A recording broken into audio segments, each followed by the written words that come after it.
Hello friends, Siragadikka ஆசை என்ற எபிசோடில் என்ன நடக்கலாம் அப்படிங்கிறத பற்றி பார்க்கலாம். இன்றைக்கான எபிசோட் இன்ட்ரெஸ்டிங்கான எமோஷனல் எபிசோட் அப்படின்னே சொல்லலாம். சும்மா ஒன்றும் முத்து மீனா சூப்பராக நடிக்கிறாங்கன்னு எல்லாரும் சொல்லிடல. அந்த அளவுக்கு ரொம்பவுமே யதார்த்தமாக இன்றைக்கான எபிசோடில் முத்து மீனாவும் ரொம்ப சூப்பராக நடிச்சிருந்தாங்க. முத்து சொல்லவே வேணாம், அவ்வளோ யதார்த்தமாக நடிச்சிருந்தாரு. நிறைய பேர்த்தோட கதையோட ஒத்து போகிற மாதிரி இன்றைக்கான கதை ரொம்ப எமோஷனலாக இருந்துச்சு. இப்போ அண்ணாமலை நான் ஃபோன் அடித்து முத்து எடுக்கல, என்னன்னு தெரியலன்னு சொல்லிக்கிட்டு இருக்கும்போதே அருணோட ஃப்ரெண்டு இந்த மாதிரி பெரிய போலீஸ் ஐஜிலாம் இருக்கார்ல, அவர்லாம் கிளம்புறேன்னு சொல்கிறாங்க. கல்யாணம் நடக்குமா நடக்காதானதுமே வழக்கம் போல் அருண் தைய தக்கான்னு குதிச்சுக்கிட்டு உட்காந்துருக்காங்க. அண்ணாமலை சூப்பராக ஒரு அட்வைஸ் பண்ணுறாரு. எப்பா வீட்டில் இருக்க பெரியவங்களை மதித்து கேள்வி கேட்காம ஏதாவது ஒன்று செஞ்சுட்டு கடைசியில் உங்கள் சௌரியத்துக்கு பேசாதீங்க அப்படிங்கிற மாதிரி சொல்லிவிட்டு அதுக்கப்புறம் கல்யாணம் நடக்கணுங்கிற விஷயம்லாம் பேசிகிட்டு இருக்காங்க. இப்போ பார்த்தோம் அப்படின்னாக்கா முத்து, மீனா, செல்வம் 3 பேரும் அப்படியே வராங்க. முத்து சாராயம் குடிச்சிருக்கிறதுனால தள்ளாடிக்கிட்டே வராரு. சொல்லவா வேணும், எல்லாரும் வாய்க்கு வந்ததெல்லாம் பேச ஆரம்பிச்சிடுறாங்க. குறிப்பாக விஜய் அவங்களாம் பேசுகிறாங்க. அருண் சொன்ன மாதிரியே பார்த்தா அவங்க பெரிய போலீஸ் எல்லாருமே பார்த்தா இப்போ முத்துவை பார்த்து இவ்வளோ சாராயம் குடிச்சிட்டு வந்திருக்காங்களே அப்படிங்கிற மாதிரி பேசுகிறாங்க. இப்போ செல்வம் முத்துவை தாங்கி பிடிச்சிட்டு நிற்கிறாங்க. செல்வத்தை உண்மையுமே பாராட்டணுங்க, ஒரு சூப்பரான ஃப்ரெண்டு அப்படின்னு சொல்லலாம். இந்த மாதிரி ஃப்ரெண்டு, அதாவது எல்லா சூழ்நிலையிலும் கூட இருக்கவங்களுக்கு பேர் தான் ஃப்ரெண்டுன்னு சொல்கிறது.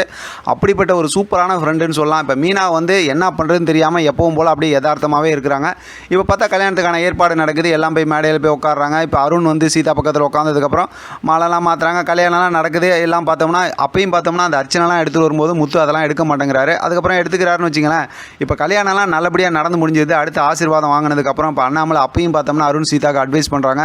இப்போ முத்து மேடைக்கு கூப்பிட்றாங்க ஃபோட்டோ எடுக்கிறதுக்கு. அப்போ தான் முத்து நான் வரலை அப்படிங்கிற விஷயத்த சொல்லிவிட்டு அதுக்கப்புறம் மீனாவை வான் பண்ணுறாரு. நான் உங்கள் குடும்பத்துக்கு வரமாட்டேன், உங்கள் குடும்ப விஷயத்தில் தலையிட மாட்டேன், அதே போல் நீயும் வீட்டுக்கு வந்துடாத அப்படிங்கிற மாதிரி சொல்லிவிட்டு அங்கேருந்து அப்படியே கிளம்புறாரு. அப்படியே செம்ம யதார்த்தமாக அப்படியே நடந்து போகும்போதே நடிக்கிறாருன்னு வச்சுக்கலாம். சூப்பராக நடிச்சிருக்காரு முத்து இன்றைக்கான எபிசோடில். எமோஷனல் ரொம்பவுமே அப்படி கண் கலங்க வச்சுட்டாரு.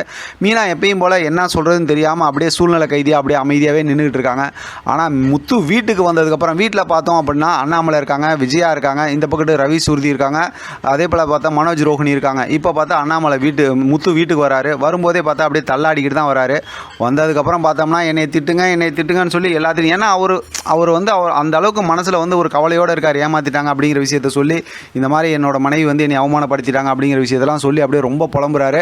ஆனால் யாருமே எதுவுமே பேசலை, எல்லாருமே அமைதியாக இருக்காங்க. ஒரு கட்டத்தில் ரொம்ப புலம்பிட்டு, சின்ன தப்பாக இருந்தால் எல்லாரும் கோவப்பட்டு குடும்பத்தில் திட்டுவாங்க, பெரிய தப்பு பண்ணிட்டா எல்லாரும் அமைதியாக தான் இருப்பாங்க, அதனால தான் எல்லாரும் அமைதியாக இருக்கீங்க இல்லை அப்படிங்கிற மாதிரி சொல்லிட்டு அப்படியே முத்து நிற்கிறாரு. அதோட இன்றைக்கான எபிசோட் முடிச்சிருக்காங்க. நாளைக்கான எபிசோடில் கண்டிப்பாக இது சம்மந்தமாக சூப்பராக ஒரு ப்ரோமோ இன்றைக்கி வரும். அதை வச்சு நம்ம பேசலாம். என்னவா இருக்கிறதுக்கு வாய்ப்பு இருக்குது அப்படின்னா, அண்ணாமலை எங்கே மீனா அப்படின்னு சொல்லி அடுத்து அந்த பிரச்சனையை ஸ்டார்ட் பண்ணுவாங்க. கண்டிப்பாக இந்த பிரச்சனையை ஸ்டார்ட் பண்ணதுக்கப்புறம் சொல்லவா வேணும், முத்து மீனாவை பிரிக்கிறதுக்காக ஒரு கூட்டம் இருக்குது. அந்த கூட்டம் என்னென்ன பண்ண போகிறாங்களோ அப்படின்னு பயமாக தான் இருக்குது. இதை பற்றின உங்களோட கருத்து கமெண்ட் பாக்ஸில் தெரியப்படுத்துங்க. தொடர்ந்து ஆதரவு கொடுங்க. தேங்க்யூ ஃப்ரெண்ட், தேங்க்ஸ் ஃபார் வாட்சிங்.